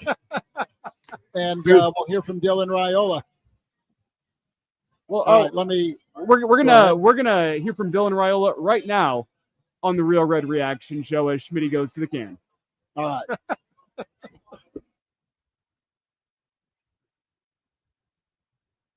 right. Yeah, it was awesome. I mean, I couldn't put it into words how special of a fan base we have, and they constantly show up for us, and I really appreciate them. And yeah, it was just a lot of fun. I think the main thing was trying to breathe and relax. Take the emotion and use it for the good, and yeah, just play ball. So yeah, it was fun. You seem pretty fired up. What was the mood like in that locker room after that one? Yeah, we were fired up. We know wins are hard to get in this game, and we're gonna cherish and celebrate every one. But this one meant a little more to us. Rivalry game, things that were said last year. I'm proud of our guys who went out there and handled what we needed to handle. Did you watch the last year's Colorado game live? I did. Yeah, I watched it live. I watched it on tape three or four times this week as well. So just it feels good to get that taste out of your mouth and come out with victory. How do you feel about the offense and its ability to be physical early part of the game set the tone? Yeah. Obviously that's our foundation. That's what Husker football, that's what their offenses are built on, is physicality. And couldn't say enough about my O-line going out there and just covering people up and moving people off the ball. Receivers blocking, being physical, and running backs finishing runs and making plays. So it was a team win, team effort, and we're just happy we were 1-0 right now. Near the end of the first half, you got that 18-yard pass to Johnson, and he's kind of bobbling it there at the very end. What's going through your head as you're watching, and it's a contested play between him and the Colorado defender? You're like, oh dear, am I about ready to give up my first interception on one of those bobbly type plays? And there as he's able to finally hoist it in there for the score. Yeah, I just had a lot of trust in Ramir, put in the spot, and it went our way. And I just threw it and put in a spot that Ramir can make a play, and he did. And we're just a good way to end the half. Feels good that those situations we practice get put into the game situation. How do you think the complementary football really showed itself when things were rolling early on? Oh, it was great. Our defense is the best defense in the country. I believe that. See it every day in practice, and to be an offense with that kind of defense is special. There's no pressure, no feel like you're pressing when you don't score or you don't get points, and it's just a good, comforting feeling on our offensive side. But on the other end, we had to hold up our side, and I feel like we did, and I'm happy that we play complimentary. Do you think you proved something tonight? I think our team just proved that we're we're just trying to stack days and stack wins, and just to take it week by week. And I think our team, we knew what we had. Just a lot of other people didn't know what we had. So that's the best part about us, believing in everything in house and keeping outside noise outside. Were you surprised the students came on the field like that afterwards? Yeah, I didn't really know what to expect. I heard the PA guy say no rush in the field, and that didn't work. So yeah, I was just trying to I was trying to find some players on their team and wish them a good game, but unfortunately they had left the field early, and whatever, so be it. But so talked to Coach Prime, told him good game, and after that it's like, where's my family at? I wanted to go see them and be with them. Yeah, I found them. Yeah, I was screaming, where's my family at? So You talked earlier in the week about what your dad said to you about this rivalry. What was that conversation like with him afterwards? yeah, he literally said we're still undefeated against Colorado. So I was like, oh, that's the first thing he said, Dad. Awesome. So yeah, it was good. I'm just glad we won. So it feels good. I honestly don't know. I just wanted to give all my whole family a big hug and appreciate, and so grateful for everything that they've done for this journey, and so glad that they show up every time for me, and I'm very blessed. What do you think you can take away from the second? Yeah, you can call it a lull, you can call it whatever, but I feel like we were in full control the whole game, and I'm just it's a good feeling to have when you have control and that you can run the ball and throw it, and the penalties hurt us, but at the end of the day, knowing that it's self-inflicted things that are stopping you, you can fix it and clean it up. So, yeah, we're going to come back in, watch the tape, and we're on to the next week. So you didn't get asked last week really to use your feet much other than to get out of the pocket and throw, but if there was a 3rd and 10 on the first drive that put you ahead where you got scrambled for 12 yards, how confident are you in that part of your game, and how did you feel on that run tonight? Yeah, I feel like I can run when I need to, and I have to make a play, and yeah, it's just I was like, man, I took off and the dude hit me. I didn't even know where he came from, but I'm just glad we got a first down and kept the chains moving and ultimately led to a score. So that felt good after our defense got a stop, and we just kind of used that momentum and kept pushing. But yeah, I don't mind using my legs. That was actually one of my goals is to rush for a 3rd down, and whatever, did it. Say it again. When was the last time? I punted in a sophomore year. I bladed my 60 degree, so if you guys know golf. But no, I should just gave it a chance, but yeah, I don't. It's fine. I just catch the snap and get it off. So the operation was clean. All right. Thank you. Thank you. In the first half. That's Dylan Raiola, How are his you? post-game press conference. As we got a dude here. I'm not sure what Schmitty and Bill don't know that we're back, but that's okay. It's the stream only version now, where we can unbutton that top collar. You can go microphone karaoke, is what you're telling me. Are we going microphone karaoke at the bar, Schmitty? I don't know that would be a great idea. I mean, we're off the air now. Like it's just it's digital. It's digital. We better not. We can listen to the screams of Go Big Red.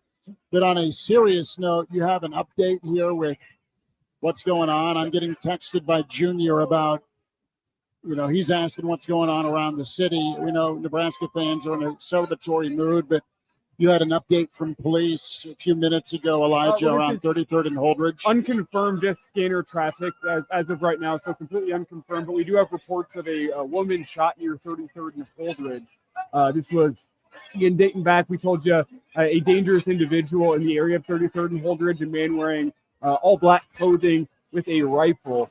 And that's the added context to that story. Is we have reports of a woman that has been shot in that area. So again, the advice was out from Lincoln Police: avoid that area of 33rd and Holdridge if you are on the way home. Stay away from that area. Find a different route home, and we will get a update from Lincoln Police whenever we get the all clear from that area. But we have not received that just yet. So as of now, avoid 33rd and Holdridge. We had a interesting discussion. I overheard an interesting discussion in the bathroom. And it was something that I haven't heard in a long time here in a happy celebratory mood after a big win. And it was one buddy coaxing another buddy and the rest of them to dive in on Rumpelman shots. Now, our friend Scott from Shields always brings us and buys us Rumpelman shots. That being said, there was not much resistance in the bathroom from the other two buddies saying, yeah, we better go with the Rumpelmans. But a lot of times that's an easy Heisman pose. No, thank you. But everyone's in a great mood here.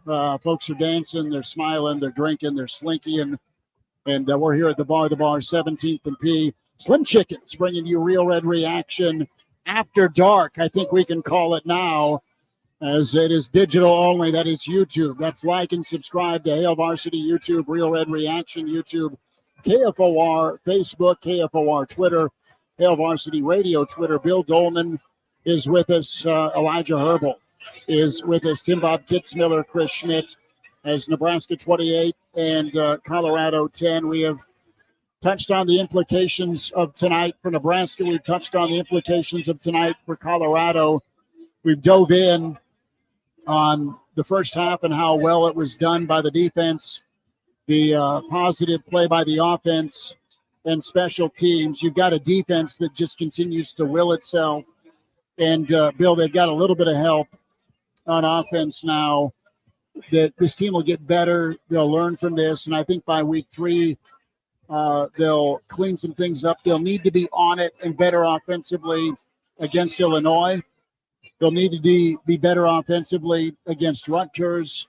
You have road games. It's not a complete fairy tale, but it is a feel-good moment for Nebraska right now at 2-0. Well, they're going to face a better coached team in 2 weeks. Not to say that Northern Iowa is not going to be well coached, but the personnel is just going to be different. Right. But Illinois will be well coached, and they got a big win today over Kansas. It's kind of shocking. A little bit, yeah, a little bit, but it was at home. And then Rutgers will be pain in the ass. It will be, and will probably be the best defense that Raiola will face up to that point in the season. And Greg Schiano's a defensive guy, so they will probably have some challenges for Nebraska. But today was hype, and Nebraska, passed the test and played well enough that they would beat the teams I mentioned a moment ago. But look, Illinois and Rutgers will be well-coached teams, be the biggest tests for Nebraska, and both are in Lincoln. So once again, that's a favorable part of the schedule. But tonight was all about the hype and the show and the build-up and all that. But when you come down to the X's and O's of it and the personnel on the two sides, I think Colorado and UTEP might be a hell of a game. Yeah, well, let's go to Vic in Denver. Vic from Denver. Vic has been awesome. He's been to the Single Barrel. He popped in and saw us here at the bar earlier.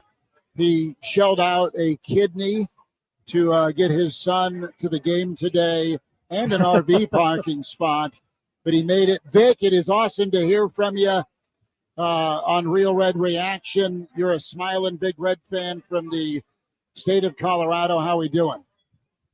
Dude, I'm super happy. I mean, we finally won a meaningful game. This is important. And I love Bill. Sorry that I missed Bill downtown today. But I will say, Bill, you gotta, you're taking too many grains of salt with this. I think we're better than Illinois. I think we're better than Rutgers, and we're a good team. Now, are we back? I don't know. I mean, we're going to see. We're going to see over the next 5 more games before we head into Ohio State. I may have to roll out to Ohio State. I may have to. I've got another kidney, so Ohio State may be on the list. Yeah, God gave me 2. I can go back 1. So yeah, are we back? No. Is Colorado fake team? Yeah. Did we handle their big players? Yeah, we handled their big players. I'd like to see more. I want to see more before I declare we're back. And I don't even know what back is. What is back? I want to hear that from y'all. What is back? Back is back in Indy. And Vic, thanks for the phone call. That might be a good way to wrap up this show. What is back? Yeah, I love it. Vic, you are brilliant. Thanks, Vic. Take care tonight. Vic, be good, brother. Appreciate you as always. Y'all have fun. I'm at Buffalo. So there we go. There he is. Vic, we love you. Appreciate Vic in Denver. So, back to me is you're in that top 4 of the Big Ten. Back is in Indy every couple of years, or you're ranked. You spend time in the top 10. Back is also not playing a great game and demolishing what's supposed to be a good opponent in a big game. This reminded me of Nebraska just kind of doing enough on offense and being dominant. The Notre Dame game pre-9/11. That was a much hyped ABC ball game, and it was 27-10, where Nebraska did their work early, and you just kind of put them to sleep. Nebraska did that tonight. The penalties and no offensive rhythm in the second half was a little frustrating because, I mean, listen, there's most of the state wanted 28 more points in the second half. Really drill these guys if it is going to be the final farewell with them. But back to me is you're in contention for the conference, you're in contention for Indy, and you're in contention for the playoff because Nebraska regularly in the air quote back years, they were playing in the New Year's Day 6. If it was an Orange Bowl, it was still Fiesta or Sugar, and they finished 10-2 with a ranking. I think you can get there 9-3, 8-4 in the Big Ten with a loaded schedule, but you're going to need to have some impressive wins. You'll have that opportunity with helmet games. So, no, they're not back yet, but it's better than what's been the alternative for many years. I think it's it might be easier to get into the college football playoff than to get to Indy for the Big Ten championship game. The old John Cook theory. You know, you can have a couple of losses and you know, in a tough conference and still find your way perhaps in a 12 spot or something like that. You know, for me, to be back is playing competent football and, you know, winning meaningful games. And this is a meaningful game. It may not have been against a great opponent. Well, look, Nebraska, the show Nebraska put on today, and I'm not talking about the football team. I mean, bringing back the 94 team to honor them, to honor the volleyball team at one point during the game, to honor Frank Solich and Tom Osborne, to do the whole Will Compton thing and what an ambassador he's sort of become. The balloons coming back. I mean, so many times do you see teams, and Nebraska's done it in the past with those god-awful freaking alternate uniforms, like we're going to salute the black shirts and give up 56 points. Nebraska put all its chips in on the show today and deliver, and the football team delivered. Everything about today has been feel good, and it caps off with a more than competent performance on the field.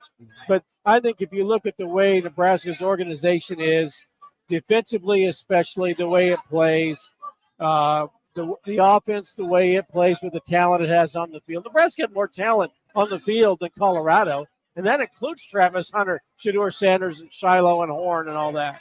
So I think to a certain extent, Nebraska has reached a plateau of being back that I don't think there's going to be any backsliding.